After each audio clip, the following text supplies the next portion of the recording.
సింగారం అనే గ్రామంలో రంగమ్మ అను వృద్ధురాలు ఉంటుంది. ఆమె చాదస్తపరురాలు. ఆమెకొక కొడుకు వీరయ్య, కోడలు సూరమ్మ మరియు సూరమ్మకు ఒక కొడుకు వినోద్, కోడలు మీనా. వీరందరూ ఒకే ఇంట్లో జీవనం సాగిస్తూ ఉమ్మడిగా కలిసి ఉంటారు. ఒకరోజు ఉదయాన్నే రంగమ్మ నిద్రలేచి, ఓసే కోడలు పీనుక, నేను నిద్రలేచి ఏ కాలమవుతుంది? కాస్త కాఫీ నా మూకాన పడిద్దామన్న ఆలోచన కూడా లేదా నీకు? అసలు నేను మాట్లాడేది నీకు వినిపిస్తుందా? అని గట్టిగా అరుస్తుంది. ఆ మాటలు విన్న సూరమ్మ పక్క గదిలో పడుకొని, అబ్బో, ఈ ముసలత్త ఇంత పొద్దున్నే నిద్రలేచినట్టుందే. దాని కడుపులో కాఫీ పడకపోతే నానా రాద్దంతం చేస్తుంది. అని అనుకొని, అవును, ఇంతకు నా కోడలు నిద్రలేచిందా లేదా? అసలే అది నిద్రపోతు. నిద్ర అంటే చచ్చిపోతుంది. అని అనుకుంటూ, మీనా, అమ్మ మీనా, ఎక్కడున్నావే? అసలు నిద్ర అయినా లేచావా లేదా? అని అనగా, అత్తయ్య, చెప్పండి అత్తయ్య. బారెడు పొద్దుగా వస్తుంది, ఇంకా మంచం దిగలేదా నువ్వు? లేదత్తయ్య గారు. ఏమ్మా, రాత్రి తిన్నదరగలేదా? అయినా నాకు తగ్గ కోడలివి దొరికావే. నాకే బద్దకం అనుకుంటే నాకంటే బద్దకస్తురాల్లా తయారవుతున్నావు. లేచి మొఖానికి కాస్త కాఫీ నీళ్ళు కొట్టు. కాఫీ ముఖాన కొడితే మొహం కాలిపోతుంది అత్తయ్య. ఇప్పుడే మీ మొహం చూడలేకపోతున్నాను. ఇంకా కాలిపోతే ఇంకా దరిద్రంగా ఉంటారు మీరు. బొసై, నిన్ను దగలయ్యా. ఏదో మాట వరుసగా అన్నాను లేవే. లే ముందు. మీనా తన మనసులో, ఇదొకటి నా ప్రాణానికి. ఇది అత్త కాదు, నా పాలిట శనిగ్రహం అంటూ తిట్టుకుంటూ వంటగదిలోకి వెళ్ళి కాఫీ పెట్టి సూరమ్మ దగ్గరికి వెళ్తుంది. వెళ్ళి, ఇదిగోండి అత్తయ్య గారు కాఫీ. అంటూ సూరమ్మకి ఇస్తుంది. అబ్బా, నా కోడలే. నేను జచ్చాకివ్వవే. ఎప్పటినుంచో కాఫీ కాఫీ అని అరుస్తుంటే నిమ్మకు నీరెత్తినట్టు ఏదో 4 చుక్కలు కప్పులో పోసుకొచ్చి తీసుకొచ్చేస్తున్నావు. ఈవిడేదో తొందరగా నిద్రలేచినట్టు. ఈమె ఇప్పుడే కదా నిద్రలేచింది. ఏదో బడైపోతుంది. అంతలో సూరమ్మ అత్త, ఎంతసేపే నేను కాఫీ అడిగి? తెస్తావా లేకపోతే నేను రానా? ఇదిగోండి అత్తయ్య గారు, తీసుకొస్తున్నాను.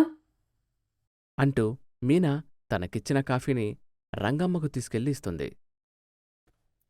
ఏందే ఇంత ఆలస్యమైంది? కాఫీ తాగుతానని నీకు తెలీదా? ఒక కప్పు కాఫీ నా కడుపులో వడకపోతే నేను ఏ పని చేయలేనని నీకు తెలుసు గదా? అబ్బో, ఈవిడి ఏదో ఇంట్లో పని అంతా ఏమో చేస్తున్నట్టు మాట్లాడుతుంది. ఓ మూలన కూర్చోవడమే గదా ఈమె పని. అని అనుకుంటూ ఉండగా, ఏంటే ఏదో నోట్లో తిట్టుకుంటున్నావు? నేనా? మరి నేనా? తిట్టుకోవడం లేదత్తయ్య గారు. కాఫీ ఎలా ఉందో చెప్పడం లేదని అనుకుంటున్నాను. నీ మొహం అంత బాలేకపోయినా ఏదో ఒక మాదిరిగా ఉందిలే. అని అనగా, నా మొహమైన చూడ్డానికి ఒక మాదిరిగా ఉంది. నీ మొహం మాత్రం కోడికి జుట్టు బీకితే ఎలా ఉంటుందో అలా ఉంటుంది. అని అనుకుంటూ ఉండగా, ఇదిగో కప్పు తీసుకుని వెళ్ళి ఆగోరించు. అని చీదరించుకుంటుంది. ఇది అత్తగాదు. ఈ వయసులోనే ఇలా ఉందంటే ఆ వయసులో ఎలా ఉందో. అందుకే మావయ్య గారు తట్టుకోలేక తొందరగా పైకి పోయారు మహానుభావులు. అంటూ వంటగదిలోకి వెళ్తుంది. వెళ్ళి, అమ్మా మీరా, మీరా. అత్తయ్యగారు. ఏమైంది అత్తయ్యగారు పిలిచారు? నిన్ను చూద్దామని. అంత వద్దులే గాని విషయమేంటో చెప్పండి అత్తయ్యా. కాఫీ కావాలమ్మా. కాఫీ కావాలా? ఇప్పుడే కదా అత్తయ్య మీకు కాఫీ ఇచ్చింది. రోజుకి ఇన్నిసార్లు కాఫీ తాగారంటే ఇప్పుడే టప్ప కట్టేస్తారు.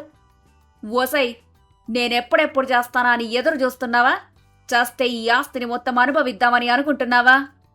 అయ్యో, అంత అదృష్టం కూడానా?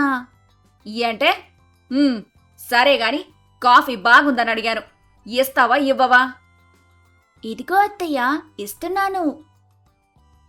అంటూ కాఫీ తయారు చేసి ఇస్తుంది. సూరమ్మ కాఫీ తాగుతూ ఉంటే, నేనిచ్చిన కాఫీ రంగమ్మవ్వకిచ్చి నాకు తెలీదన్నట్టు మాట్లాడుతున్నావా? నా ముందు ఎక్కడ పరువు పోతుందో అని నేనే తాగానంటున్నావు కదా? అవునే మీనా, వంటకు బంగాళదుంప చెయ్యి. ఫ్రైలా కాకుండా కొంచెం చారులా చెయ్యి. అసలే ఈ వాతావరణానికి ముద్ద కూడా దిగటం లేదు. ఎందుకు పోవడం లేదత్తయ్యా? ప్రతిరోజు పీకల్లోతు మెక్కుతున్నారు కదా. ఒసై ఒసై, ఎప్పుడు నా తిండి మీద పడేడుస్తావేంటే? నోరు మూసుకొని చెప్పిన పని చెయ్యి అంటూ గదిలోకి వెళ్తుంది. అంతలో సూరమ్మను రంగమ్మ పిలుస్తుంది. అప్పుడు ఈ ముసల్దానికి ఏమొచ్చిందో నిమిషానికి వెలుస్తా ఉంటది. అని అనుకుంటూ రంగమ్మ దగ్గరికి వెళ్తుంది.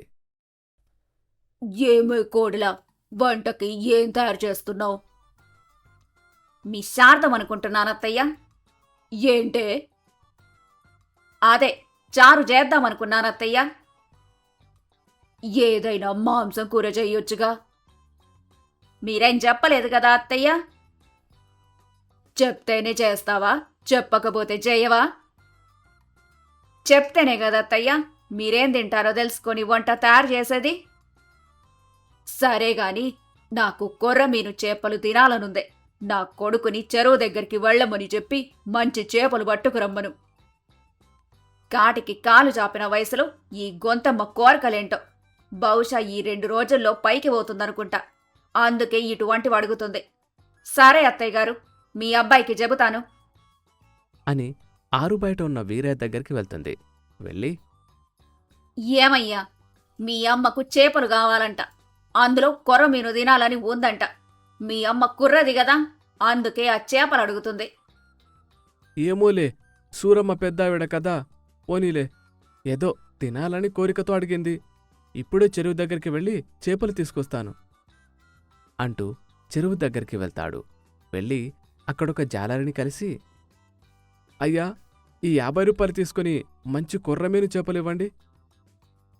అయ్యా, ఎప్పుడైనా చేపలు తిన్న మొహమేనానిది? అదేంటి? మరి లేకపోతే ఏంటయ్యా, 50 రూపాయలకి చేపలా, అందులో కొర్రమేను. అది కొర్రమేననుకుంటున్నావా, కొత్తిమీర కట్ట అనుకుంటున్నావా? ఏదో అనుకుంటున్నాను లేవయ్యా, కష్టపడితే తెలుస్తుంది రూపాయి విలువ. ఛా, మేం కష్టం చేయకుండానే ఊరికే చేపలు వస్తున్నాయి మరి. అవన్నీ నాకెందుకులే కాని 50 రూపాయలున్నాయి, చేపలిస్తావా ఇవ్వవా? అయ్యా, 50 రూపాయలకైతే రావయ్యా, కష్టం విలువ తెలిసినవారు. మేము చెరువులో చేపల వేట ఆడి ఆడి వాటిని పట్టి తక్కువ ధరకు అమ్ముతుంటే మీరేమో అంతకంటే తక్కువ ధరకు అడుగుతున్నారు. ఇది ఎక్కడి న్యాయం? అయ్యా, న్యాయం గల ధర అడిగయ్యా, కొంచెం మా కష్టాన్ని కూడా గుర్తించండి, అప్పుడే కదా మేము కూడా బాగుపడేది. సరే, నీతో గొడవ ఎందుకులే గాని, ఇదిగో ఈ 200 రూపాయలు తీసుకొని మంచి కొర్రమీను చేపావు మరి. ఇలా అన్నారు బావుంది, ఇప్పుడిస్తానయ్యా. ఇదిగోండి కొర్రమీను చేప అని డబ్బు తీసుకొని చేప వీరయ్యకిస్తాడు. అది తీసుకుని వీరయ్య ఇంటికెళ్ళి సూరమ్మకిచ్చి, ఇదిగో కొర్రమీను చేప, శుభ్రం చేసి మంచి మసాలాలు వేసి మంచిగా పులుసు పెట్టు, అంతలో నేను పొలం దగ్గరికి వెళ్ళి వస్తాను. అలాగేనండి. ఆయన చేపలు నేనెందుకు గడుగుతాను? ఉంది గదా నాకొక దిక్కుమాలిన కోడలు, దాన్ని పిలిచి కడగమంటాను. మీనా, అమ్మ మీనా, ఎక్కడున్నావే? ఈలారా. చెప్పండి అత్తయ్యగారు. ఏంటే మంచి టిప్పు టాపుగా తయారయ్యావు, ఎక్కడికెళ్తున్నావు? ఆయన నాకెందుకులే గాని ఈ చేపలు తీసుకుని శుభ్రం చెయ్యమ్మా, నేను మసాలాలు తయారు చేస్తాను. నేనా? నువ్వు కాకపోతే నేను మసాలా తయారు చేస్తానన్నాను గదా. ఏ చేపలు రాకితే చేతులు అరిగిపోతాయా? మీ అమ్మ నాన్న చిన్నప్పటి నుండి నీకసలు పని పాట చెప్పకుండా పెంచినట్టున్నారు. ఎందుకత్తయ్యా ప్రతి చిన్న విషయంలో మా అమ్మ నాన్నల్ని లాగుతారు? సరే, ఇప్పుడు ఈ చేపలు రాకి మీకివ్వాలి, అంతే కదా? మీనా, ఆగు. అమ్మా, మీనా ఉద్యోగానికెళ్తుంది, చేపని నేను శుభ్రం చేసిస్తాను అని అనగా, ఏం మాట్లాడుతున్నావురా? అది ఉద్యోగానికి వెళ్ళడమేంటి? అయినా మన ఇంట వంట ఉందా ఆడవాళ్లు ఉద్యోగం చేయడం? అమ్మా, నాకు కొంచెం చేదోడుగా ఉంటుందని నేనే మీనాకు ఉద్యోగాన్ని చూశాను. ఆయన ఆడవాళ్ళు ఉద్యోగం చేస్తే తప్పేంటమ్మా? ఆయన ఇప్పుడు అన్ని రంగాలలో ఆడమగ సమానమని చెబుతున్నారు.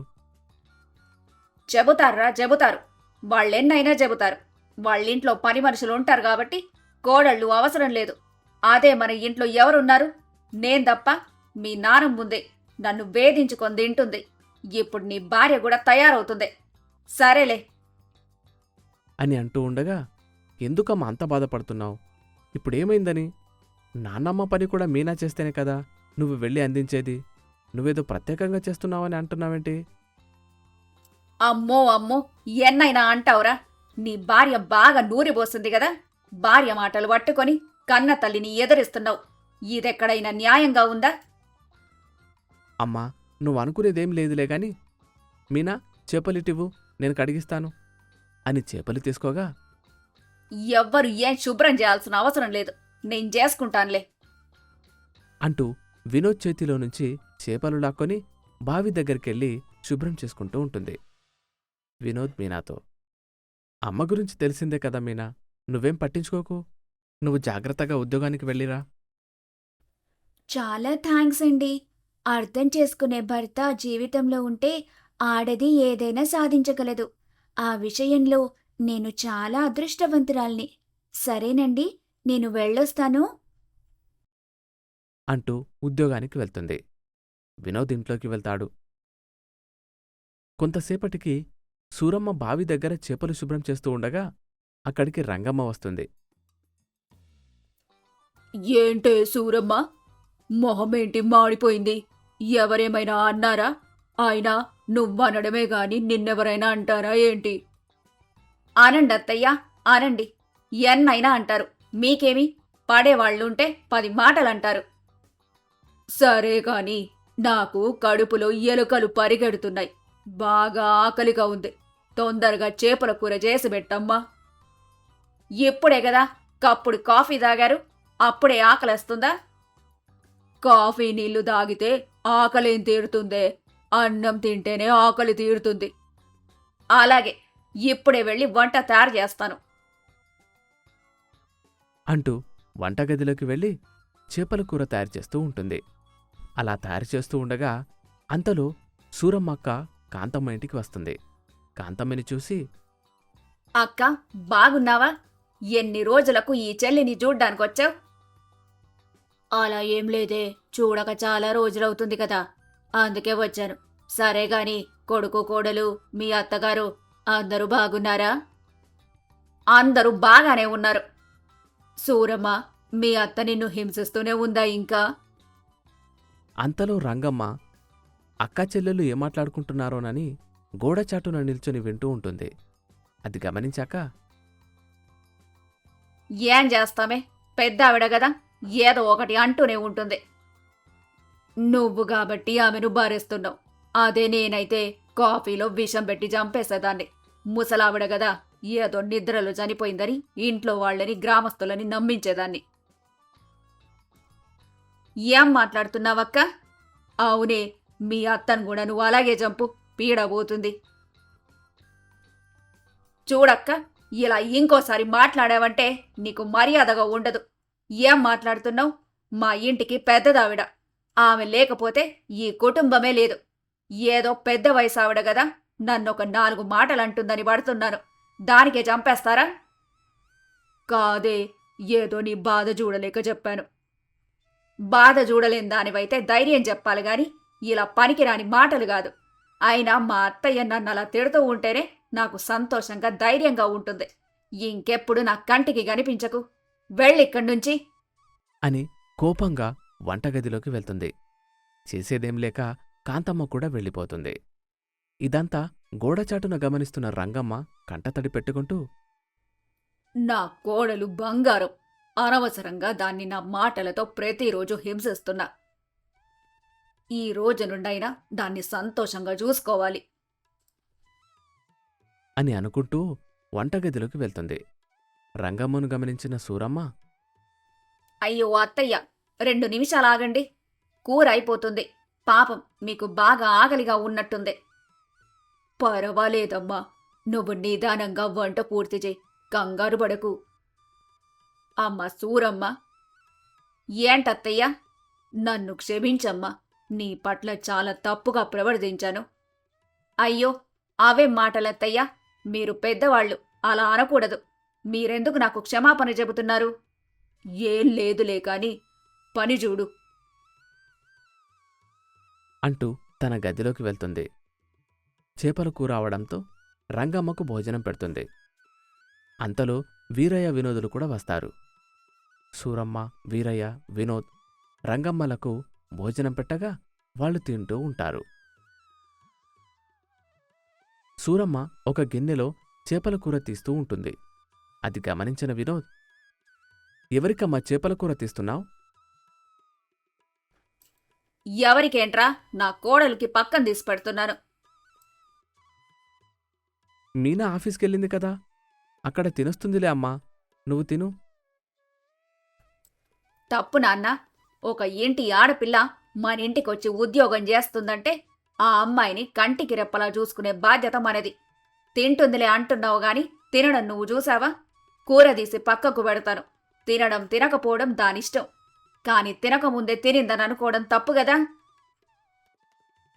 అంతలో మీనా ఉద్యోగం నుండి వచ్చి ఇంటి ముందు నిల్చుని సూరమ్మ మాటలు వింటుంది. విని తన మనసులో, మా అత్తయ్యను చాలా తప్పుగా అర్థం చేసుకున్నాను. నా గురించి ఇంతలా ఆలోచించే మా అత్తయ్యను నేను ఎప్పుడూ కష్టపెట్టకూడదు. అని అనుకుని ఇంట్లోకి వెళ్తుంది. అలా వెళ్ళగా మీనా సూరమ్మను చూసి, అమ్మా మీరా, కాళ్ళు చేతులు శుభ్రం చేసుకోనరా, భోజనం పెడతాను. అలాగే అత్తయ్య, ఇప్పుడే వస్తాను.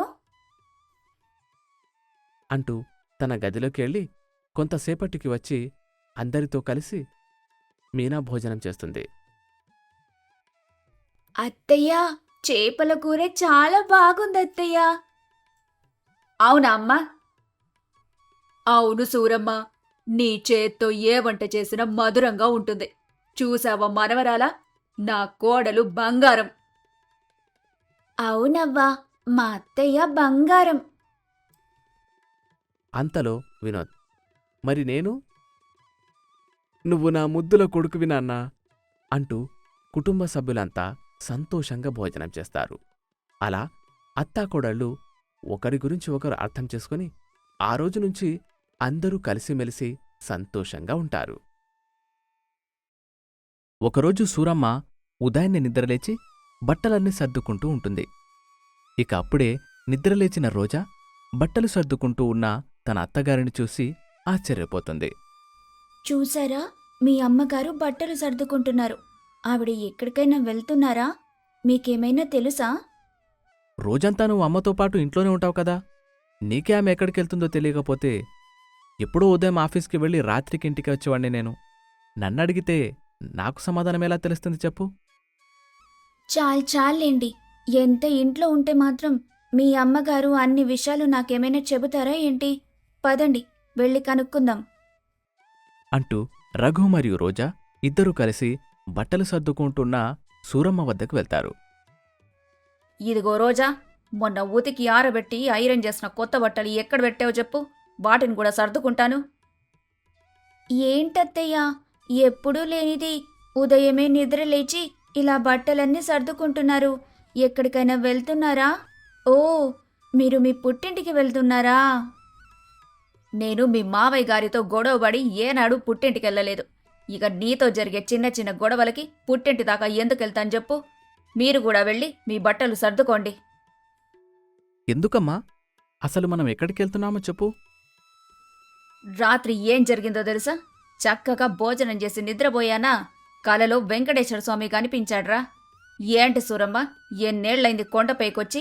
ఈ మధ్య బస్సు ఫ్రీ కావటంతో ఆడాళ్ళందరూ నా కొండపైకొస్తున్నారు.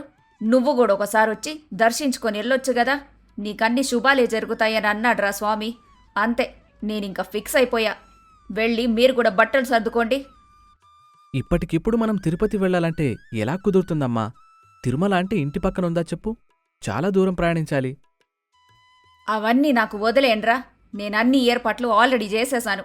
క్యాబ్ కూడా రెడీగా ఉంది, మీరు త్వరగా రండి. ఏంటత్తయ్యా, మనం క్యాబ్లో తిరుమలకి వెళ్తున్నామా? వావ్, నేను వెళ్ళి క్షణాల్లో రెడీ అయి వచ్చేస్తాను. రోజా తన గదిలోకి వెళ్లి తయారయ్యి బట్టలన్నిటినీ సర్దేస్తుంది. రఘు కూడా చక్కగా తయారై తన బట్టల్ని సర్దుకుంటాడు. అలా అందరూ ఇంటికి తాళం వేసి బయటకు వస్తారు.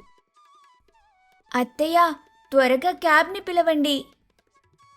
అరే, ఆ క్యాబు ఇలాంటి సందులో ఉన్న ఇండ్ల వద్దకు రా తల్లి. మనమే దాని వద్దకెళ్ళాలి. కాస్త నడిచావంటే ఆ క్యాబ్ వచ్చేస్తుందిలే. అలాగే అత్తయ్య, మీరు ఎలా అంటే అలా. అంటూ సూరమ్మ తన కొడుకుని అలాగే కోడల్ని నడిపించుకుంటూ బస్టాండ్ వద్దకు తీసుకుని వెళ్తుంది. ఏంటమ్మా, మమ్మల్ని ఇలా బస్టాండ్కి తీసుకొచ్చావు? క్యాబ్ అన్నావు. ఓహో, ఆ క్యాబ్ వాడు ఇక్కడికి వస్తానని చెప్పాడా? నీ కన్నింటికి తొందరేరా. కాసేపు ఆగండి, అన్నీ మీకే అర్థమవుతాయిగా. అదిగో బస్సు వచ్చేసింది. బస్సు వస్తే మనకేంటత్తయ్య, మనం వెళ్ళేది క్యాబ్లో కదా. ఓసే పిచ్చి మొకమా, మనం వెళ్ళేది ఈ క్యాబ్లోనే, అంటే ఈ ఆధార్ క్యాబ్లోనే. ఆధార్ క్యాబా? ఏం మాట్లాడుతున్నారత్తయ్య మీరు? సిటీలో ఇలాంటి క్యాబ్లు కూడా ఉన్నాయా? ఈ క్యాబ్ పేరు నేను ఎప్పుడూ వినలేదు. మన కోసము గవర్నమెంట్ ఎంతో కష్టపడి ఫ్రీ బస్సులు ఏర్పాటు చేసింది. ఆధార్ కార్డు చూపిస్తే చాలు, ఎక్కడికైనా వెళ్ళొచ్చు. అందుకే నేను ఈ ఫ్రీ బస్సులను పెట్టుకున్న పేరు ఆధార్ క్యాబ్. మనం వెళ్ళబోతుంది ఈ ఫ్రీ బస్సులోనే. ఏంటి, ఫ్రీ బస్లో? ఇంతసేపు మనం క్యాబ్లో వెళ్ళబోతున్నామని ఎంతో ఆనందపడ్డాను. అయినా ఈ ఫ్రీ బస్లో మనం ఎలా ఎక్కగలం చెప్పండి అత్తయ్య. చూడండి, ఆడవాళ్ళు ఎలా బస్సులో సీట్ కోసం కాపు కాస్తున్నారో. ఒక్కొక్కరిని చూస్తుంటే పుల్లుల్ని చూస్తున్నట్టుంది. బస్సు రావడం ఆలస్యం. ఒక్కొక్కరు తమ జూలు వెదిలించుకొని బస్సుపై దాడి చేసి లోపలికి ఎక్కేస్తారు. మనలాంటి జింకలు ఆ పులుల్ని ఓవర్టేక్ చేసి బస్సులోకి ఎలా ఎక్కగలం చెప్పండి అత్తయ్య. అదంతా నాకు తెలీదు. నా దైవమైన వెంకటేశ్వర స్వామి నన్ను పిలిచాడు. నేను పరుగులు తీస్తూ వెళ్ళి ఆయన్ని దర్శించుకోవాలి, అంతే. మీ ఇద్దరికేంటమ్మా, ఎక్కడికెళ్ళినా ఫ్రీ బస్సే. కాని నేను మాత్రం డబ్బులివ్వాలి. డబ్బులివ్వడం అటుంచండి, అసలు నాకు సీటు దొరుకుతుందో లేదో కూడా తెలీదు. ఏ, సీటు దొరక్కపోతే డ్రైవర్ సీట్లో కూర్చోలేరా? పదండి పదండి, బస్సు వచ్చేసేలా ఉంది. అలా అందరూ బస్టాండ్లోకి వెళ్తారు. ఒక్కొక్కరు బస్సు కోసం ఆత్రంగా ఎదురుచూస్తూ ఉంటారు. ఇంతలో బస్సు వస్తుంది. ఆడవాళ్లందరూ బస్సు వైపుకు పరిగెత్తుకుంటూ వెళ్తూ ఉంటారు. వారు పరిగెడుతూ ఉంటే దుమ్ము పైకి లేస్తుంది. అరే, ఏంటి మీ ఇద్దరు సినిమా చూసినట్టు అలా చూస్తున్నారు? మీరు కూడా పరిగెత్తండి, వెళ్ళి సీట్లు పట్టుకోండి. నేను కూడా ఏదో ఒక రకంగా లోపలికి వచ్చేస్తానులే. అలా సూరమ్మ చెప్పడంతో రఘు మరియు రోజా కూడా బస్సులోకి పరుగులు తీస్తారు. ఎలాగోలా వారిని తోసుకుంటూ వీరిని తోసుకుంటూ బస్సులోకి ఎక్కేస్తారు. సూరమ్మ కూడా అతి కష్టం మీద బస్సులోకి ఎక్కేస్తుంది. నాకు విండో సీటే కావాలి. ఎక్కడ విండో సీట్ ఉందో వెతుక్కోవాలి ముందు. అలా సూరమ్మ ఒక విండో సీట్ వద్దకు వెళ్తూ ఉంటుంది. సరిగ్గా అక్కడికి ఒక మహిళ వస్తుంది. ఆమె పేరు కమల. అది నా సీట్. అక్కడేమైనా నీ పేరు రాసుందా? ముందు ఆ సీట్ని నేనే చూశాను కాబట్టి నేనే వెళ్ళి ఆ సీట్లో కూర్చుంటాను. వచ్చేటప్పుడు నేను డ్రైవర్ సీటు వైపు కూడా చూశాను. అలా అని నేను వెళ్ళి డ్రైవర్ సీట్లో కూర్చుంటే డ్రైవర్ ఒప్పుకుంటాడే చెప్పు? వెళ్ళవమ్మా. అదంతా నాకు తెలీదు. ఈ సీట్లో నేనే కూర్చోవాలి అంటూ కమల మరియు సూరమ్మ తెగ గొడవ పడిపోతూ ఉంటారు. ఇంతలో అక్కడికి రోజా వచ్చి ఇలా చెప్తుంది. అత్తయ్య, తెలుసా, ఆ లాస్ట్లో ఉన్న సీట్లో ఎవరో తమ బంగారు నెక్లెస్ని పారేసుకున్నారు. అది నిజంగా బంగారమేనా లేక గిల్టుదా అని అర్థం కావటం లేదు. రండత్తయ్య, వెళ్ళి చూద్దాం. అలా రోజా నోట నుండి ఆ మాట వినగానే కమల అక్కడి నుండి వెనక సీటు వైపుకు వెళ్ళిపోతుంది. ఏంది రోజా, నువ్వు చెప్పేది నిజమేనా? అయితే పద, వెళ్ళి చూద్దాం. ఎక్కడికత్తయ్య వెళ్ళి చూసేది? అక్కడేమీ లేదు. ఇలా చెబితే ఆవిడ వెనక సీటు వైపుకు వెళ్తుందని చెప్పానంతే. మరక్కడ నెక్లెస్ కనిపించకపోతే ఆమె మళ్ళీ తిరిగొచ్చి గొడవ చేస్తుంది కదా. అంత లేదులే అత్తయ్య. చూడండి, వెనక సీటు నుండి ముందు సీటుకి ఎంత దూరం ఉందో. మధ్యలో చాలా మంది నిలబడున్నారు. వీళ్ళందరితో గొడవ పడుతూ అందరినీ దాటుకొని ఇక్కడికి వచ్చేసరికి తిరుపతి కూడా వచ్చేస్తుంది. ముందు కూర్చోండి అత్తయ్య, లేదంటే మనకిప్పుడు దొరికిన సీట్లు కూడా పోతాయి. అలా రోజా మరియు సూరమ్మ కూర్చుంటారు. మరోవైపు రఘు ఎక్కడ కూర్చోవాలో అర్థం కాక సతమతమవుతూ ఉంటాడు. ఈ అమ్మ అలాగే రోజా చక్కగా సీట్లు పట్టుకొని కూర్చున్నారు. నన్ను మాత్రం గాలికి వదిలేశారు. అనవసరంగా వీళ్లతో వచ్చి ఇరుక్కున్నాను. ఇక తిరుపతి వరకు బస్సులో నిలబడాల్సిందే. ఏంట్రా అలా నిలబడే ఉన్నావు? ఎవరితోనైనా మాట్లాడి ఒక సీటు సంపాదించుకోలేకపోయావా? ఏమిటి, సీటు సంపాదించుకోవాలా? చూడమ్మా, ఈజీగా డబ్బు సంపాదించవచ్చు, కానీ ఆడవాళ్ళు ఎక్కిన బస్సులో సీటు సంపాదించడం మాత్రం చాలా కష్టం. అసలే వెనక సీటులో ఇద్దరు ఆడవాళ్ళు జుట్టు పట్టుకొని కొట్టుకుంటూ ఉన్నారు. ఒకరేమో శంకినిలా, మరొకరేమో డాకినిలా ఉన్నారు. అదిగో కండక్టర్ గారు వచ్చారు. ఆయనని రిక్వెస్ట్ చేస్తే ఏదైనా సీట్ ఇస్తాడేమో చూద్దాం. అలా కండక్టర్ లోపలికి వస్తాడు. ఆ టికెట్ టికెట్ చూడండమ్మా, గోల చేయకండి. ఫ్రీ బస్ పెట్టినప్పటి నుండి ఈ ఆడవాళ్ళ అరుపులకు కేకలకు నా బుర్ర పాడైపోయింది. 4 రోజుల నుంచి తలనొప్పి అస్సలు వదలడం లేదు. మీరైనా కాస్త సైలెంట్గా ఉండండమ్మా అంటూ కండక్టర్ ఒక్కొక్క సీటు వద్దకు వెళుతూ ఉంటాడు.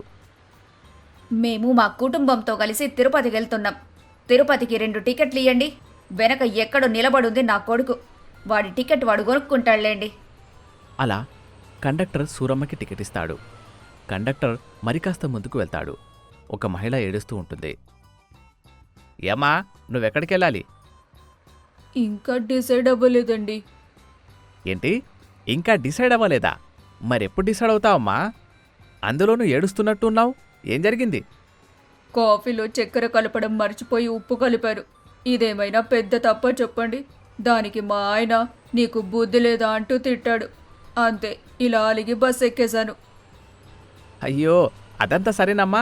మీ ఇంటి గొడవలు నాకెందుకు చెప్పు. నువ్వెక్కడి దాకా వెళ్తావో చెప్తే అక్కడికో టికెట్ ఇస్తాను. ఏమో, మా ఆయన నాకు కాల్ చేసి ఎప్పుడు బతిమాలుతాడో ఏమో. ఆయన బతిమాలగానే దిగిపోతానండి. ఆయన ఎప్పుడు బ్రతిమలాడతాడో, ఈవిడెప్పుడు దిగుతుందో, అంతా నా కర్మ అంటూ కండక్టర్ మరికాస్త ముందుకు వెళ్తాడు. మరొక మహిళ కూరగాయలు కట్ చేసుకుంటూ ఉంటుంది. ఆ టికెట్ టికెట్ ఏంటమ్మా, ఇదేమైనా మీ ఇల్లు అనుకుంటున్నావా? ఇక్కడ కూరగాయలు కట్ చేసుకుంటున్నావు. బ్రేక్ వేసినప్పుడు నీ చేతిలో ఉన్న కత్తి ముందున్న వారికో వెనుకున్న వారికో తగిలితే ఎలా చెప్పు? తగిలితే తగలనివ్వండి. నా పక్కన వచ్చి ఎవరు కూర్చోమన్నారు వాళ్ళని?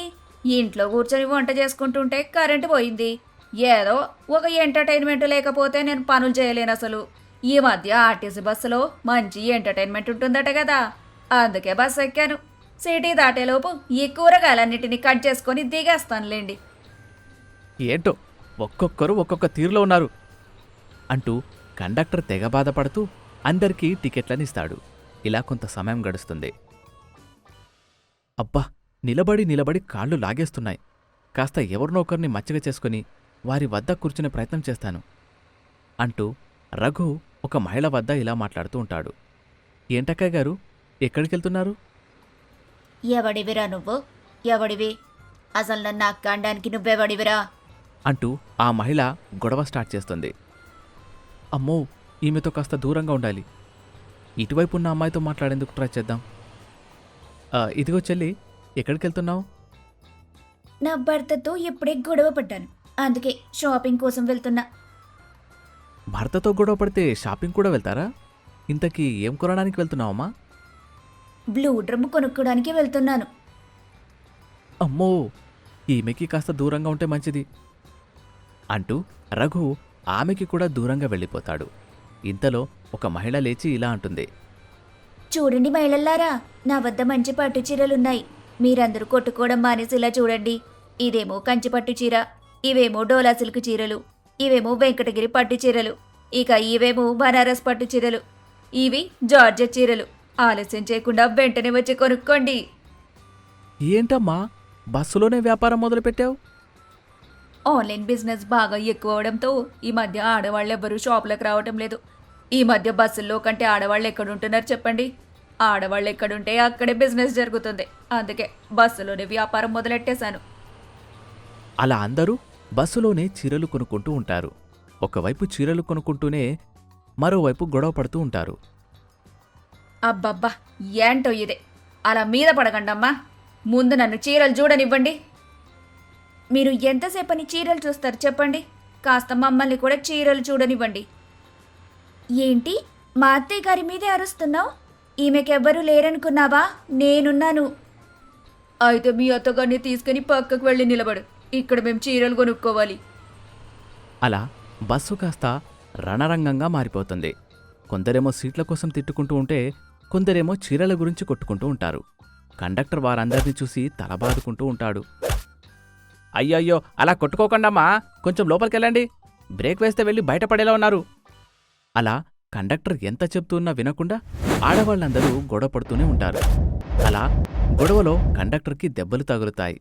కండక్టర్ గట్టిగా అరవడంతో ఒక్కసారిగా అందరూ ఆగిపోతారు. రఘు వెంటనే వెళ్ళి కండక్టర్కు కట్టుకడతాడు. ఏం చేస్తున్నారు మీరందరూ?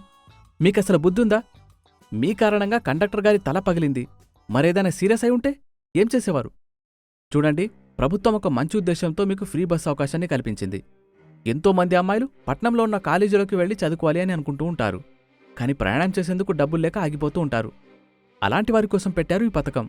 అలాగే ఎంతోమంది ఆడవాళ్లు ఉద్యోగాలు చేస్తూ ఉంటారు. వారు సంపాదించిన కొంత డబ్బుతోనే ఇంటిని బ్రహ్మాండంగా గడుపుతూ ఉంటారు. అలాంటి వారికి చేయూతనివ్వడం కోసం పెట్టారు ఈ పథకాన్ని. చాలామంది ముసలివాళ్లు పక్క ఊర్లకు వెళ్లి పెన్షన్ తీసుకోవడం కోసం ఇబ్బంది పడుతూ ఉంటారు. అలాంటి వారి కోసం పెట్టారు ఈ పథకం.